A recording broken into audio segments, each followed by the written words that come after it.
Halo teman-teman, selamat pagi, selamat siang, dan selamat malam teman-teman semua.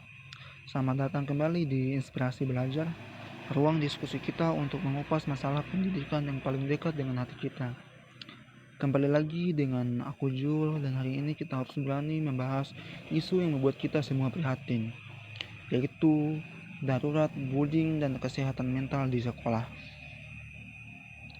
Beberapa bulan terakhir ini, lini masa kita dipenuhi dengan berita kekerasan di institusi pendidikan, dari SD hingga perguruan tinggi. Ini bukan hanya tentang luka fisik, ini tentang luka psikologis yang dibawa seumur hidup. Bahkan, Komisi X DPR ikut mendesak perguruan tinggi untuk ikut terlibat mengatasi kasus ini. Pertanyaannya, sebagai orang tua dan pendidik, sudah sejauh manakah kita mendidik anak-anak kita? Dan apa peran sekolah dalam menjaga bukan hanya prestasi, tetapi juga kewarasan mental mereka? Mari kita cari jawabannya. Kasus bullying yang marak menunjukkan dua hal, yaitu pertama ialah sistem pengawasan kita lemah, dan yang kedua ialah sekolah belum sepenuhnya menjadi ruang aman. Kita sering fokus pada kurikulum dan nilai akademik, tapi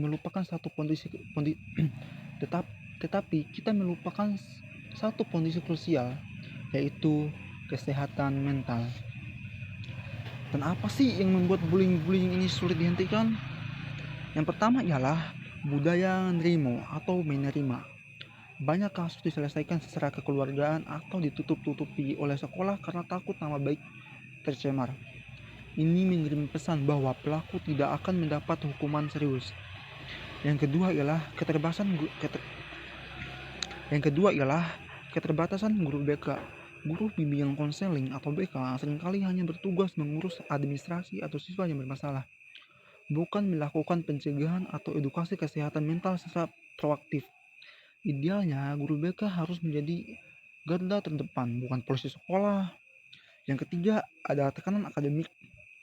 Apa sih tekanan akademik itu? Tekanan untuk berprestasi tinggi dari sekolah dan orang tua bisa menjadi pemicu stres dan yang akhirnya dialihkan menjadi perilaku agresif atau sebaliknya, menyebabkan korban menjadi rentan. Lalu, apa sih solusinya?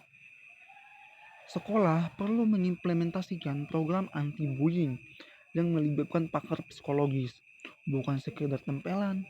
Anak perlu diajarkan empati dan kemampuan untuk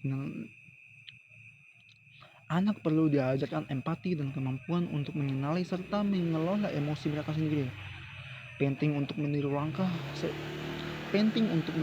beberapa pakar IPB yang mulai menyoroti masalah ini. Sekolah harus tegas, toleransi nol untuk kekerasan, dan sediakan mekanisme pelapor yang aman bagi korban tanpa rasa takut dihakimi atau dibalas. Sobat edukasi sekalian, kesehatan mental adalah inti dari proses belajar. Siswa yang merasa tidak aman tidak akan bisa menyerap ilmu dengan maksimal. Ini adalah tanggung jawab kita bersama sekolah, orang tua, dan komunitas. Marilah kita jadikan sekolah bukan hanya tempat mengejar ijazah, tetapi tempat anak-anak kita tumbuh menjadi individu yang sehat secara mental dan berempati. Mari kita evaluasi lingkungan di sekitar kita, beri ruang aman bagi anak-anak untuk bersuara. Baik sobat-sobat sekalian, terima kasih sudah mendengarkan Inspirasi Belajar. Hari ini episode Baik teman-teman sekalian, terima kasih sudah mendengarkan Inspirasi Belajar. Hari ini bagikan episode Baik teman-teman sekalian, terima kasih sudah mendengarkan Inspirasi Belajar.